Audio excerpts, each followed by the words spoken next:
Now, to illustrate the success of John Hay, the School of Science and Medicine was the impetus for last week's announcement by the Joan C. Edwards Charitable Foundation that it is investing $10 million a year, $10 million over 10 years in schools, in Cleveland schools, to create a health profession pipeline program.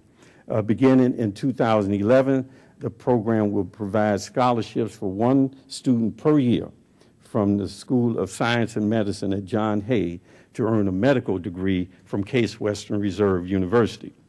And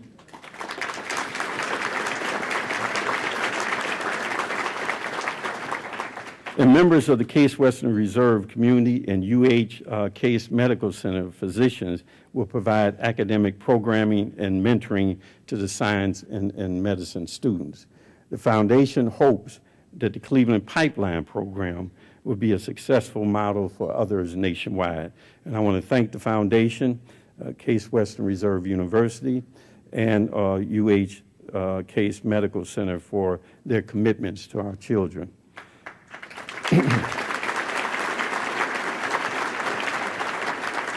Now, to expand on these successes, on January the 5th, Dr. Eugene Sanders, the CEO of our school district, introduced his transformation plan to expand these innovations and better educate all of our children.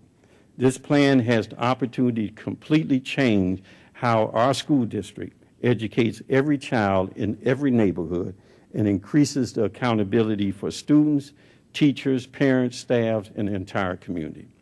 But change must come for every child in this county if we're truly to be competitive. To help illustrate that point, here are some statistics that indicate how our county public schools did in the year 2008 and 9 school year. Of the 160,000 students enrolled in the 30 public school systems in the county, more than 80,000 attended districts that were rated in continuous improvement or in academic watch. 23% of the county's public school students attended districts that earned a state highest ranking, which is excellence with distinction. And only 2 districts in the county graduated 100% of their seniors. Now, we're not alone in facing these challenges. The United States pre-K education system fared poorly compared to other countries.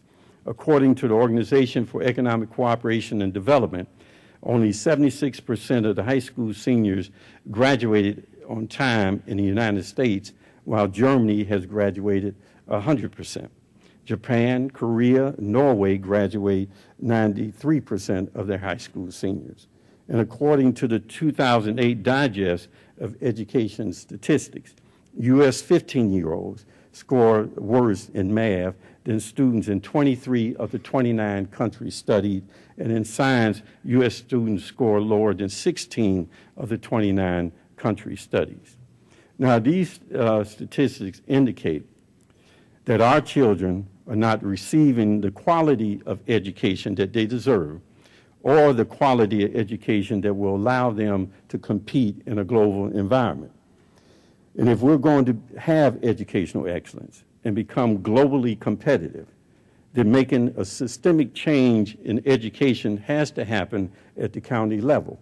Now, this can be accomplished by creating a countywide authority that will allow for a review of the way in which education is funded in this county,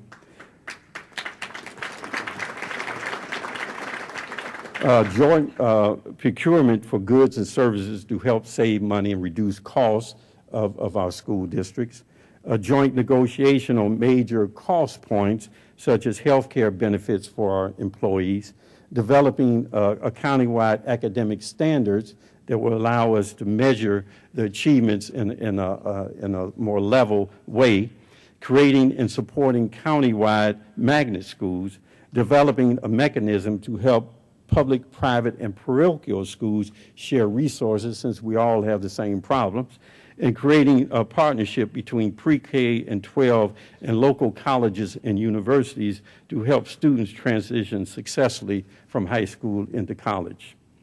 Now, creating educational excellence throughout the county will support our efforts in every area that I've discussed today.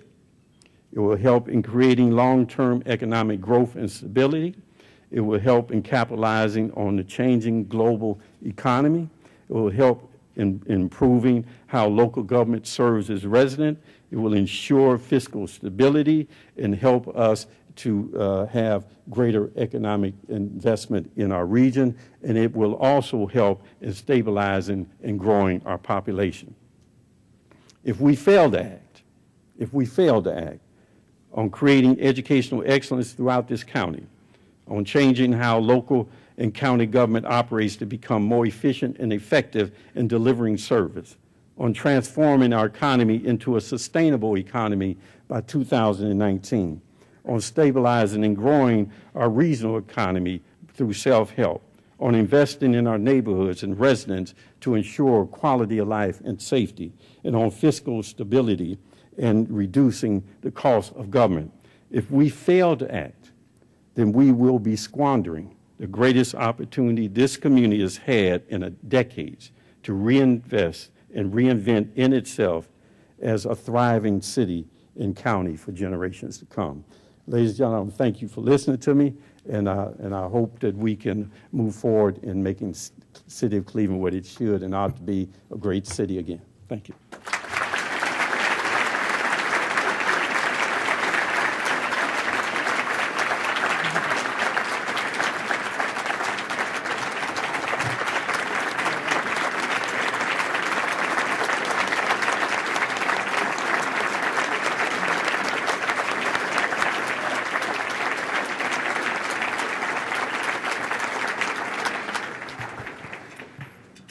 Today at the City Club of Cleveland, we are listening to Mayor Frank Jackson's 2010 State of the City Address.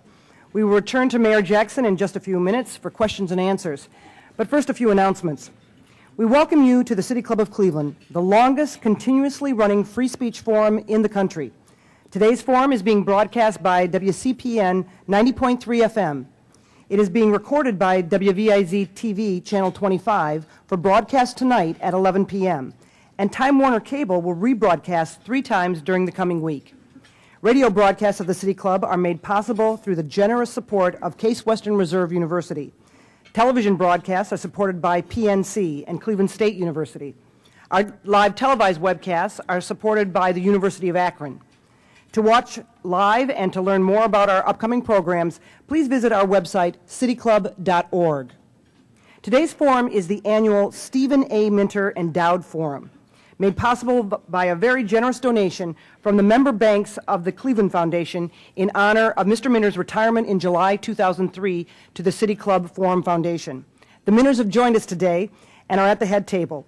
And will Steve, Dolly, and their daughter, Robin Minter-Smyers, please stand and receive our recognition.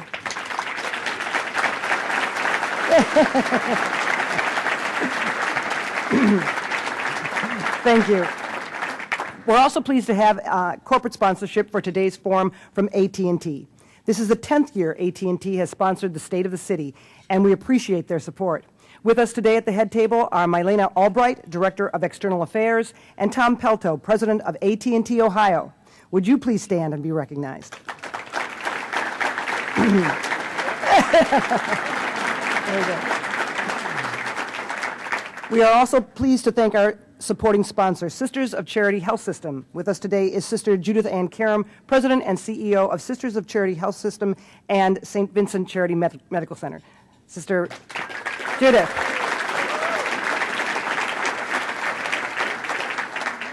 We're also pleased to welcome to our forum today students who are here as part of our City Club student program. Participation of these students is made possible by a generous grant from the Jeffrey David Epstein Memorial Student Fund. Students will meet personally with the mayor at the end of the program. Now we would like to return to Mayor Jackson for our traditional City Club question and answer period. We welcome questions from everyone. Holding the microphones are PR and Programs Manager Carrie Miller and Membership and Outreach Manager Deborah Agosti. Please come to the microphones on either side of the room if you have a question. Now, first question, please. Mayor Jackson.